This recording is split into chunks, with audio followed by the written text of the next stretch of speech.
அதிமுக தன்னுடைய ஆட்சியிலே நடந்த ஒரு குற்றத்தை தான் விசாரிக்க முடியாது என்ற ஒரு நிலையிலே, ஏன்னா அவங்க வழக்கு பதிவு செய்யவில்லை, யார் மீதும் நடவடிக்கை எடுக்கவில்லை, குற்றவாளிகளை பாதுகாப்பதில் தான் அவங்களுடைய கவனம் இருந்தது. திராவிட முன்னேற்ற கழகமும் மற்ற எதிர்க்கட்சிகளும் ஊடகங்களும் இணைந்து போராடியதால் தான் அவங்க அந்த வழக்கை பதிவு செய்தார்கள். அவர்கள் மீது நம்பிக்கை இல்லை என்று நாம் எல்லோரும் சேர்ந்து அதை சிபிஐக்கு மாற்ற வேண்டும் என்று கோரிக்கை வைத்தோம். அதனால அவங்களா அதை சிபிஐக்கு மாத்தல, மக்களுக்கு அவர்கள் மீது நம்பிக்கை இல்லை, அதனால அதை சிபிஐக்கு மாற்றணும் அப்படின்னு நம்முடைய முதலமைச்சர் அவர் எதிர்க்கட்சி தலைவராக இருந்த பொழுது வலியுறுத்தியதால், எல்லா எதிர்க்கட்சிகளும் வலியுறுத்தியதால் எனக்கு நன்றாக நினைவிருக்கிறது. அங்கே பொள்ளாச்சியிலே நடந்த சம்பவத்தை எதிர்த்து போராடுவதற்காக திராவிட முன்னேற்ற கழகத்தின் மகளிர் அணி அங்கே ஒரு போராட்டத்தை ஏற்பாடு செய்திருந்த பொழுது அந்த போராட்ட இடத்திற்கு போக கூட எங்களுக்கு அனுமதி இல்லை. அதற்கு கூட வழியில அமர்ந்து நாங்க ஒரு தர்ணால ஈடுபட்டு தான் அதற்கு பிறகு அங்க போராட போவதற்கு கூட ஒரு பெரிய போராட்டத்தை நடத்த வேண்டிய ஒரு சூழல்ல அந்த அளவுக்கு அவங்க குற்றவாளிகளை பாதுகாத்தார்கள். அதனாலதான் சிபிஐக்கு அது மாற்ற வேண்டும். ஏனென்றால் ஆட்சியில இருந்த அதிமுக மீது மக்களுக்கு நம்பிக்கை இல்லை என்று அது சிபிஐக்கு மாற்றப்பட்டது.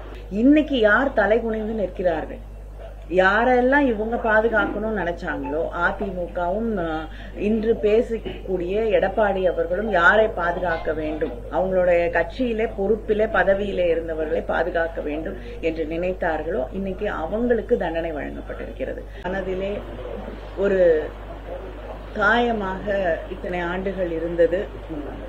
இன்று வழங்கப்பட்டிருக்கக்கூடிய தீர்ப்பு என்பது அந்த காயத்திற்கு மருந்திடக்கூடிய ஒன்றாக, அந்த பெண்களுக்கு நியாயம் கிடைக்கக்கூடிய ஒன்றாக, குற்றவாளிகளுக்கு ஒரு சரியான தண்டனையை தந்திருக்கக்கூடிய ஒன்றாக இந்த தீர்ப்பு இன்று வழங்கப்பட்டிருக்கிறது.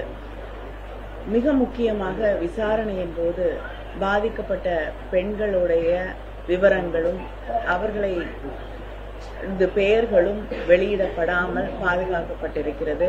பாதிக்கப்பட்ட பெண்களுக்கு நிவாரணம் வழங்கப்பட வேண்டும் என்ற அந்த ஆணையையும் நீதிமன்றம் வழங்கி இருக்கிறது. பாதிக்கப்பட்ட பெண்களுக்கு இத்தனை ஆண்டுகள் கழித்து ஒரு நியாயம் கிடைத்திருக்கிறது.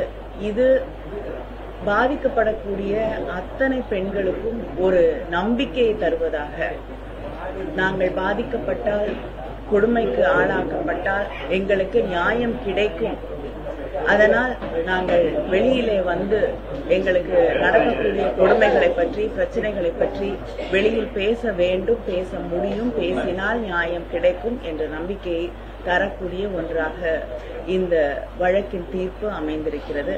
நம்முடைய முதலமைச்சர் அவர்கள் ஆட்சி பொறுப்பிற்கு வருவதற்கு முன்னால் இந்த பொள்ளாச்சி சம்பவம் நடந்த பொழுதே உறுதியாக மக்களுக்கு ஒரு வாக்குறுதியை அளித்தார்கள். நாங்கள் ஆட்சி பொறுப்பிற்கு வந்தவுடன் இங்கே குற்றவாளிகளை அதிமுக ஆட்சி பாதுகாத்துக் கொண்டிருக்கிறது, அவர்கள் மீது வழக்கு பதிவு செய்ய மறுக்கிறது, அவர்களில் சில பேர் ஆட்சிக்கு நெருக்கமானவர்களாக அதிமுகவிலே பதவிகளிலே இருக்கக்கூடியவர்களாக இருப்பதால் அவர்கள் பாதுகாக்கப்படுகிறார்கள்.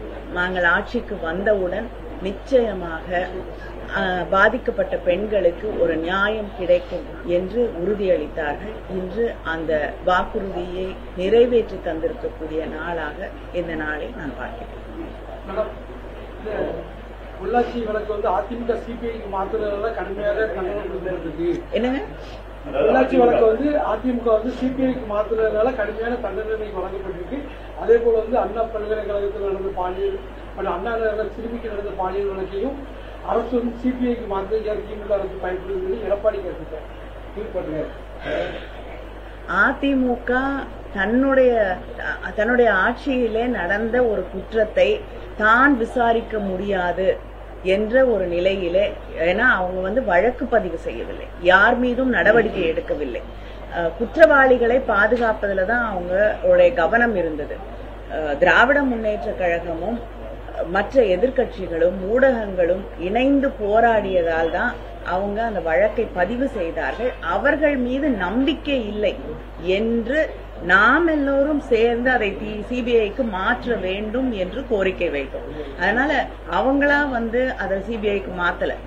மக்களுக்கு அவர்கள் மீது நம்பிக்கை இல்லை, அதனால அதை சிபிஐக்கு மாற்றணும் அப்படின்னு நம்முடைய முதலமைச்சர் அவர் எதிர்கட்சி தலைவராக இருந்த பொழுது வலியுறுத்தியதால், எல்லா எதிர்கட்சிகளும் வலியுறுத்தியதால் எனக்கு நன்றாக நினைவிருக்கிறது. அங்கே பொள்ளாச்சியிலே நடந்த சம்பவத்தை எதிர்த்து போராடுவதற்காக திராவிட முன்னேற்ற கழகத்தின் மகளிர் அணி அங்கே ஒரு போராட்டத்தை ஏற்பாடு செய்திருந்த பொழுது அந்த போராட்ட இடத்திற்கு போக கூட எங்களுக்கு அனுமதி இல்லை. அதற்கு கூட வழியில அமர்ந்து நாங்க ஒரு தர்ணால ஈடுபட்டு தான் அதற்கு பிறகு அங்க போராட போவதற்கு கூட ஒரு பெரிய போராட்டத்தை நடத்த வேண்டிய ஒரு சூழல்ல அந்த அளவுக்கு அவங்க குற்றவாளிகளை பாதுகாத்தார்கள். அதனாலதான் சிபிஐக்கு அது மாற்ற வேண்டும். ஏனென்றால் ஆட்சியில இருந்த அதிமுக மீது மக்களுக்கு நம்பிக்கை இல்லை என்று அது சிபிஐக்கு மாற்றப்பட்டது. இன்று மக்களுக்கு அரசின் மீது, முதலமைச்சர் அவர்களுடைய ஆட்சியின் மீது, திராவிட முன்னேற்ற கழகத்தின் மீது நம்பிக்கை இருக்கிறது.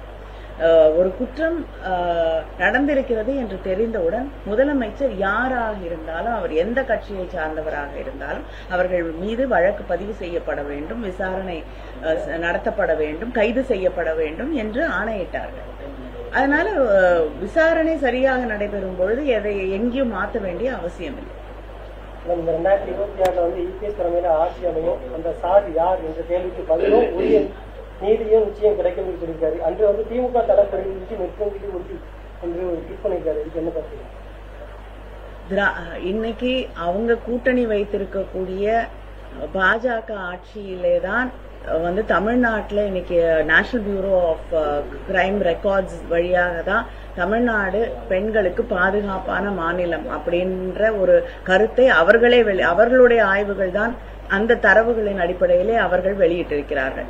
அதனால தமிழ்நாடு இன்று பாதுகாப்பான ஒரு மாநிலமாகத்தான் இருக்கிறது. பெண்களுக்கும் சரி, குற்றங்கள் அப்படிங்கிற கணக்கெடுத்துக் கொண்டாலும் மிக குறைவாக இருக்கக்கூடிய பாதுகாப்பான மாநிலங்களே தமிழ்நாடு ஒன்றாக இருக்கக்கூடிய நாம் நிலையை பார்க்கிறோம். அதுக்காக குற்றங்கள் நடைபெறுவதே இல்லை என்று நான் சொல்ல வரவில்லை, நடைபெறக்கூடாது.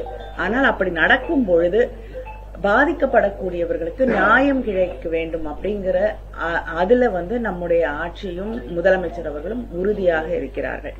இன்னைக்கு யார் தலைகுனிந்து நிற்கிறார்கள், யாரெல்லாம் இவங்க பாதுகாக்கணும்னு நினைச்சாங்களோ, அதிமுகவும் இன்று பேசக்கூடிய எடப்பாடி அவர்களும் யாரை பாதுகாக்க வேண்டும், அவங்களுடைய கட்சியிலே பொறுப்பிலே பதவியிலே இருந்தவர்களை பாதுகாக்க வேண்டும் என்று நினைத்தார்களோ, இன்னைக்கு அவங்களுக்கு தண்டனை வழங்கப்பட்டிருக்கிறது.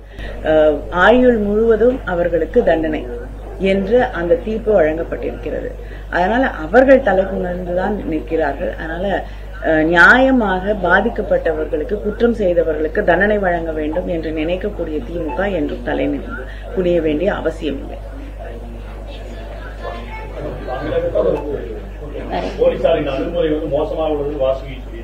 என்னது முடிச்ச அப்புறம் திருப்பி ஆரம்பிக்கிறீங்க? காவல்துறையின் அணுகுமுறை, அதாவது போராட்டங்கள் நடத்துவதற்கு கூட காவல்துறை முறையாக அனுமதி கொடுப்பதில்லை, வீட்டுகளில் சிறை வைக்கிறாங்க அப்படின்னு சொல்லி உங்க கூட்டணி இருக்கக்கூடிய மார்க்சிஸ்ட் கம்யூனிஸ்டுடைய தேசிய குழு உறுப்பினர் வாசுகி சொல்லியிருக்காங்க. இல்லைங்க, அவங்க தொடர்ந்து அவர்கள் போராட்டங்களுக்கு அனுமதி அளிக்கப்படுகிறது. அவங்களுக்கும் முன்னாடி தெரியும் முன்னாடி எப்படிப்பட்ட ஒரு நிலை இருந்தது. இன்னைக்கு எந்த போராட்டத்திற்கும், நியாயமான போராட்டங்களுக்கு தொடர்ந்து அனுமதி அளிக்கப்படுகிறது. அவங்களே பல போராட்டங்களை நடத்துகிறார்கள். இதுக்கு மேல எனக்கு பதில் சொல்ல தெரியும். அவங்கதான் சொல்லிருக்காங்க. இல்ல, அதுதான் நான் சொல்றேன். நான் எத்தனையோ போராட்டங்கள் தமிழ்நாட்டில் தொடர்ந்து நடைபெறுகிறது. ஆளுங்கட்சிக்கு எதிராக பல கருத்துக்கள் சொல்லப்படுகிறது. அதை ஏற்றுக்கொண்டு அதில் நியாயமான விமர்சனங்கள் இருந்தால் முதலமைச்சர் உடனடியாக நடவடிக்கை எடுக்கிறார்கள். அப்படிப்பட்ட ஒரு சூழ்நிலை தான் தமிழ்நாட்டில் இப்பொழுது இருக்கிறது.